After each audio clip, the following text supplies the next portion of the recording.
Welcome back to GEMS Podcast. I'm your host, Genesis Amaris Kemp, and with me today is Andrea Johnson. And here's a bit about Andrea. Andrea is definitely a woman on a mission, y'all, and she definitely has an impressive bio. Her personal story of childhood obesity, bulimia, and depression, early menopause, gastric bypass surgery, and even adoption are all threads in the lovely tapestry of her journey leading to where she is now. In February 2017, her mother finished her 15-year fight with breast cancer, and the reflective nature of grief allowed her to purposely walk through the pain and anxiety and emerge as if from a crucible, holding the gem of intentional optimism. The six tenets are optimistic, present, energetic, courageous, wise, and intentional.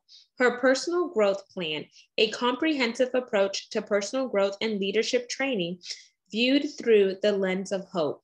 Never underestimate your impact on those around you. Our stories are powerful and we have a responsibility to share.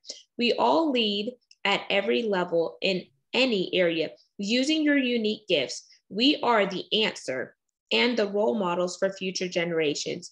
She is also certified by the John Maxwell Team, an international leadership coaching organization, and a certified DISC, DISC Behavioral Analysis Consultant. And without further ado, please welcome Andrea Johnson to GEMS Podcast. Hey, Genesis, thanks for having me. My pleasure. Wow, what an impressive background. And I'm so glad to hear that your mom has beat breast cancer after battling for 15 years. That's a long time. Well, actually, she didn't beat it. We actually lost her in 2017. Oh. But that was literally the catalyst. People don't understand sometimes how grief can really do that for you.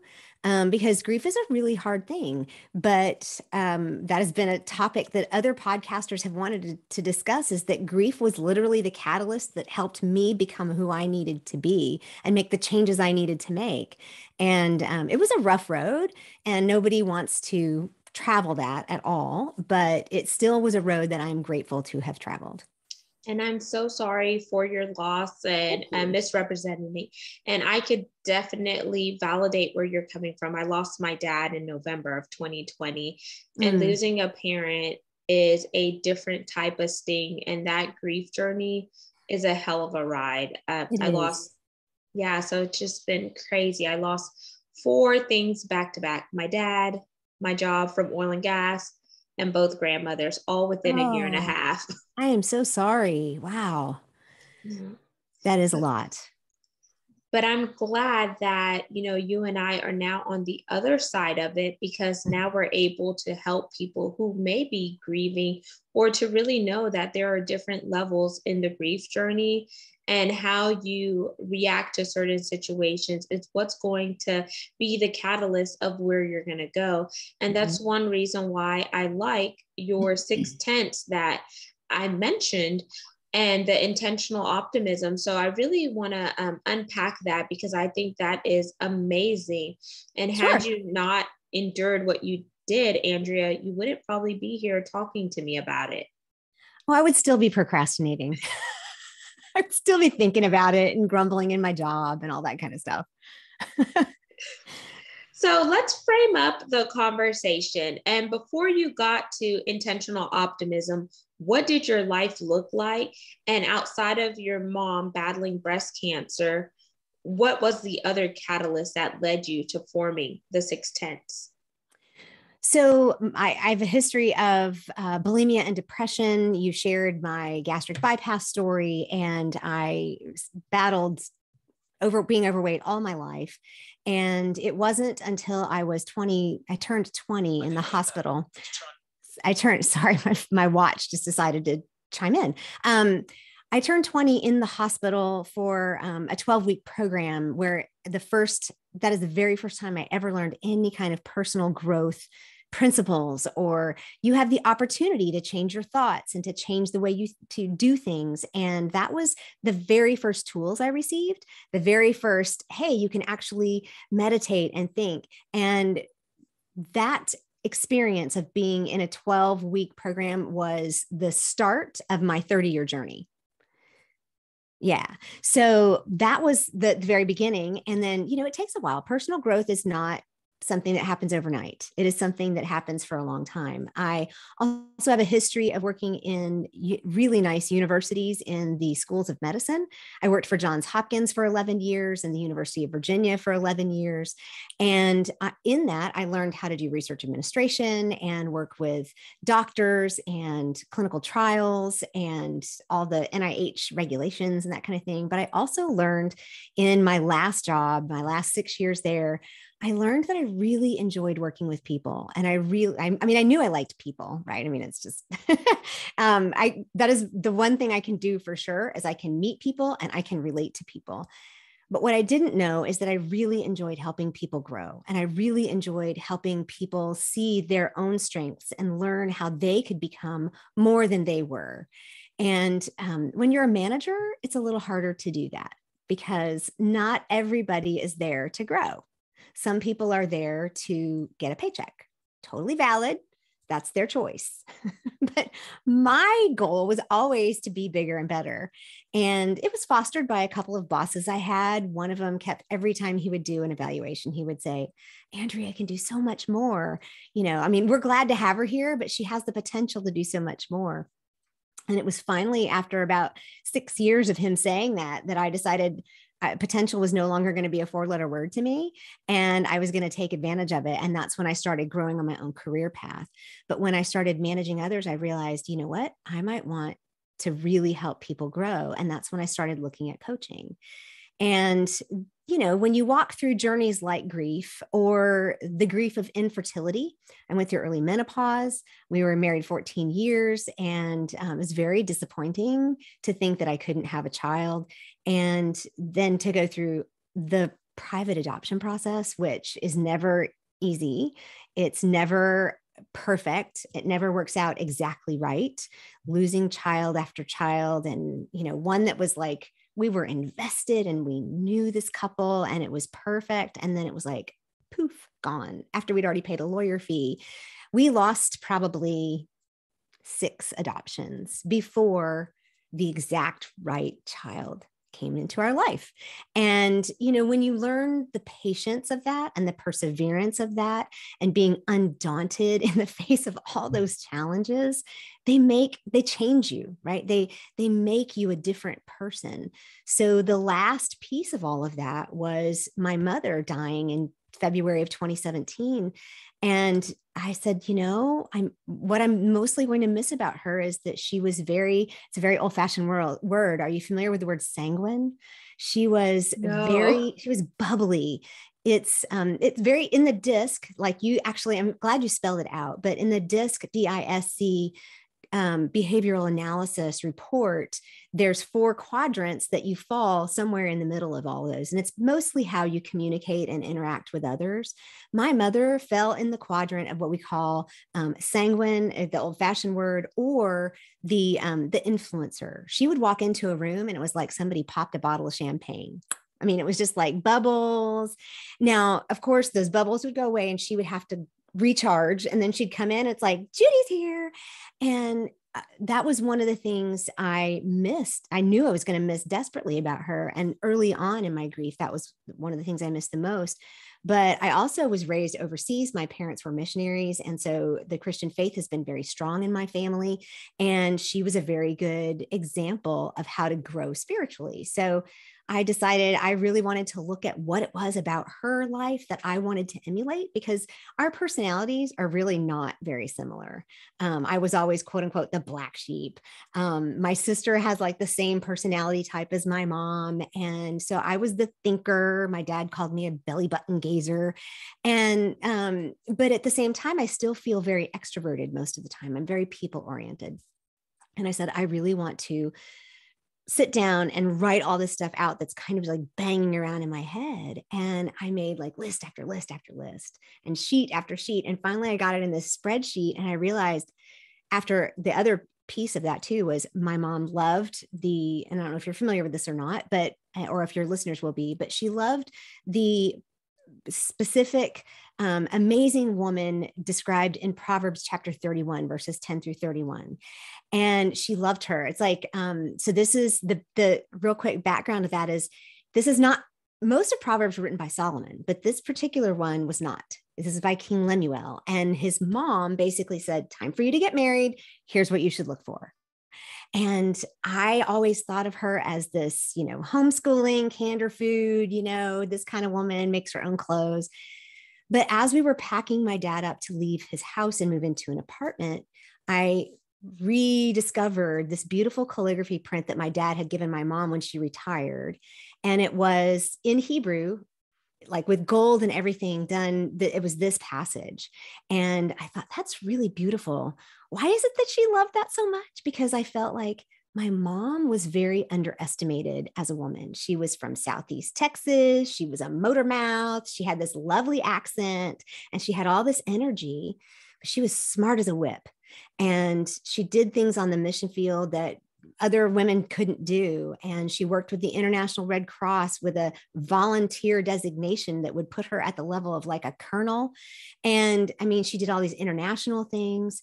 And so she was always very underestimated. And I was like, why does she love this passage so much? So I started going back into it and I realized, oh, it's because that woman is amazing. She's a businesswoman. She is a philanthropist. She buys a field. She's a real estate developer. She clothes all of her people, even her servants, in the best clothes. I mean, it's like Prada, right? I mean, she did all of those things, and she was so well revered that even her husband was well known in the gates of the town, which is basically where the really important guys hung out. And so did you have a question? Sorry, yes, no, because I was just really relating to that because there is a ministry called the Proverbs 31 ministry, and they have different Bible studies and courses that you go through. And you see how sometimes women are often overlooked or underlooked for various things. But then going back to you talking about your mother and her vibrant energy and all the amazing things that she was doing, you begin to take on that in your journey by your Six Tenets, and you're emulating that. Yes. And you're taking different bits and pieces from what you endured in life, from, dealing with depression, bulimia, and all of that, then dealing with your mother on her, health battle and etc. But then it seems like the silver lining in it all was God was always at the forefront, and he was your saving grace to help you get through some of these trials and tribulations. But if the test never happened, you wouldn't have the testimonies. If the mess never occurred, you wouldn't have this message to birth into the world. Or if you never go through the fire, you're not going to be refined. And I thought about the three boys who were thrown into the furnace. Are you familiar with that story? Absolutely. And Shadrach, Meshach, and Abednego. Yes. And when they looked in the furnace, they said, oh, we see four people down there.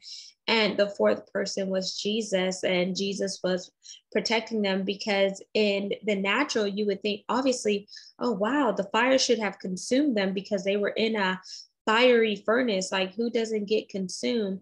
But sometimes it's just like diamonds. You won't see the beauty of a diamond unless it goes through the pressure. Right. It has to have it. Yes. So I want to dive deep and break down the Six Tenets. And I want you to talk about each one of them briefly, because I want to really connect that with the listeners and the viewers. Okay. Because optimistic, present, energetic, courageous, wise, and intentional. And as I read them again, and after I heard you talk about your mother, I was like, she was the Six Tenets. She was the Six Tenets. She most certainly was. Yeah. You want me to walk through them? Yes, please. So I can do this I often use a sailboat as an analogy because it is a perfect example of how they actually function. So when I talk about having an intention, I grew up sailing. My parents were missionaries, and we would go to the beach down on the west coast of the South Korean peninsula, which is where I was raised. And we had little sunfish, little laser sailboats. But if you look at a little sailboat, what you see is, of course, the boat, right? The hull. And so I call that optimistic. And when I'm living optimistically, then I kind of live with hope and anticipation of really good things that are coming. And I'm looking forward to meeting new people each day. And this also encompasses being positive, not necessarily like, hey, everything's going to be just fine, but knowing, right? The positive aspect of knowing, or the opposite end of a battery, positive or negative, right? This is the positive side, and it's going to attract certain things. And then there's also the third, because each one of these has three pieces. Like, it's very detailed, and I just feel like it was very rhythmic the way it came out. But when I do that, I live in hopeful anticipation, and I'm always looking forward to the next thing, and I'm proactive and I'm hopeful. So that's optimistic. So that's my hull. And if I don't have that, I can't do anything, right? So that's the first piece.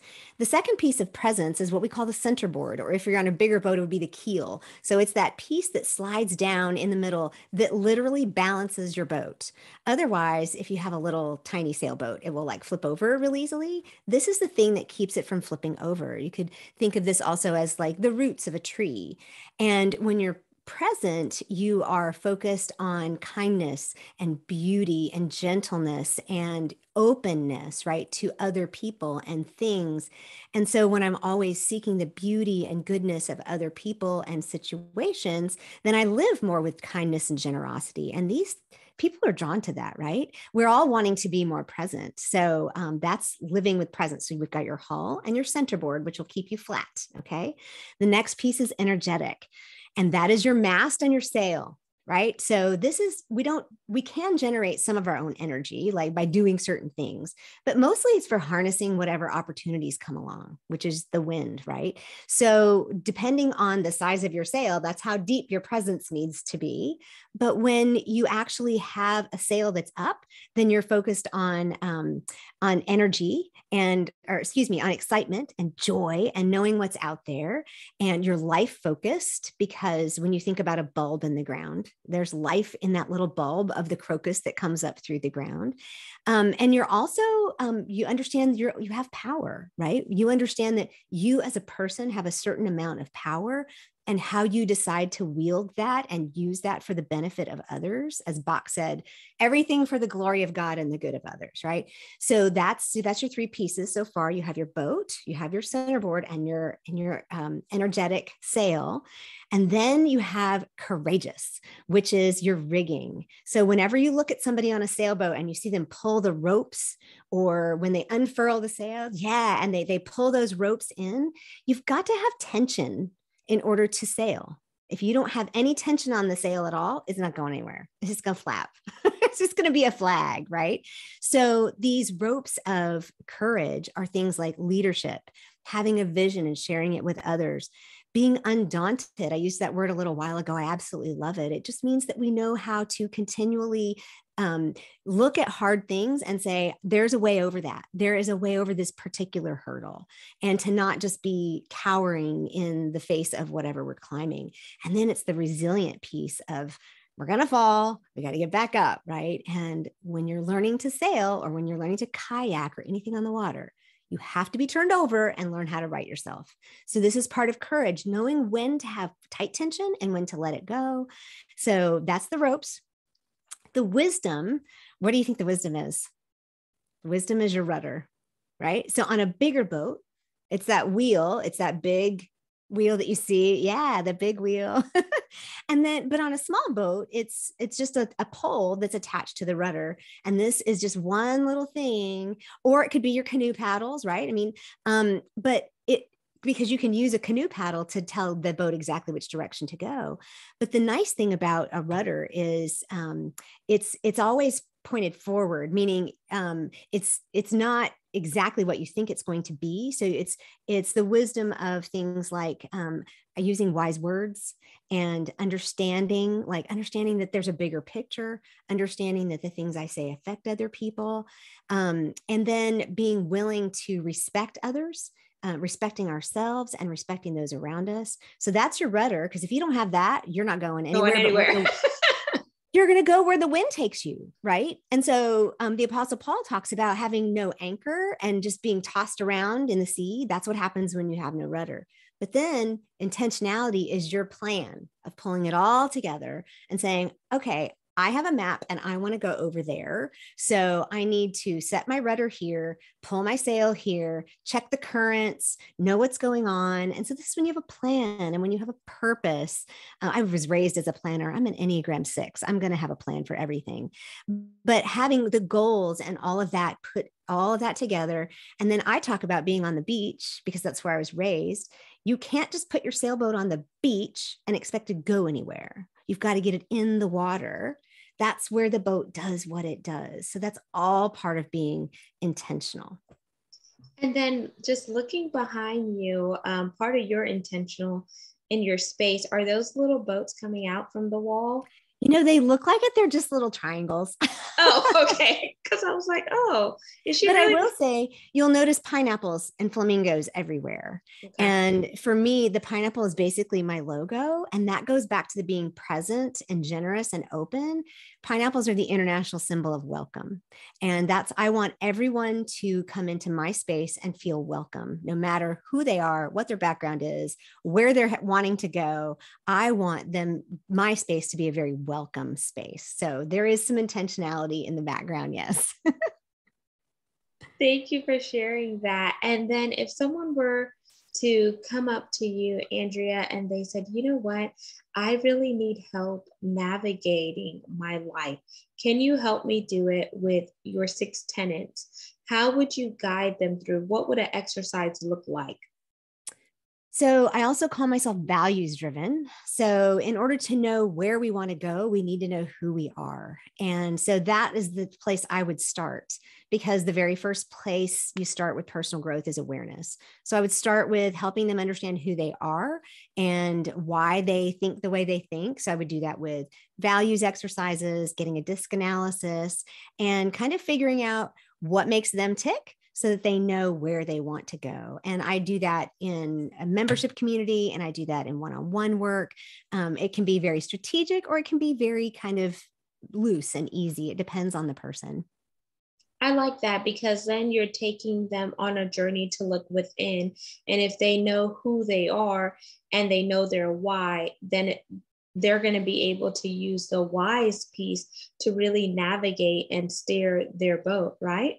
Yes. And I also have a couple of courses. One is a values course, but inside my membership community, I have a course on what is intentional optimism. And it's a 6-module course that kind of walks you through each tenet and how we use it in our lives. And I kind of teach on that on my Instagram, and I have a couple of other places where you're always going to get little tips and tricks. This is not, there are other people that have personal growth plans. This is just the one that works for me. This is the one that comes out of me. And if it works for you, I am happy to walk you through each and every one of them and help you be more intentionally optimistic. But then you are a reflection of your business, because if someone sees that it's working for you and they're like, oh, Andrea is doing something amazing, I need to, attach myself to her, or I need to get some of that fire, then you could then open up the conversation and say, this is the tools and resources that I'm using to make sure I stay on track with my life. And this is how I can help you. And then you start to see how that collaboration and those synergies are forming. But before we wind down, Andrea, I want to you to explain the DISC assessment, because that is new. That's new to me, but it kind of sounds similar to a Myers-Briggs or equilibrium, or maybe even a Clifton Strengths. I'm a little bit of a personality type junkie. So I know my strengths. I know my Enneagram. I know my Myers-Briggs. I know all of them. But I will say DISC is very helpful in using with communication and teams. So it It measures your behavior. Myers-Briggs measures how you process information. Enneagram measures and helps you see what you've done and how you've incorporated your experiences and how they're reflected. The DISC actually tells you how you behave in certain circumstances. So for instance, if you take it thinking about my home life, it's a little bit different than in my work life because of the way I interact with different personalities. It's a quadrant that has the D, I, S, and C. If you think of that clockwise, D is dominant. These are only about 3% of the population. They're very black and white. Dominant sounds really terrible, but it's not. It's just, these are the now people. They're the go people. Give me the bottom line, right? Yeah. Snap it. The next one is I, and those are your influencers. These are your happy-go-lucky. This is also kind of everything is the now. But in that quadrant too, we have the people side and the task side. So the DISC is very task oriented, and the D is very task oriented, and the I is very people oriented, but they're still kind of now. And then the S is the steady.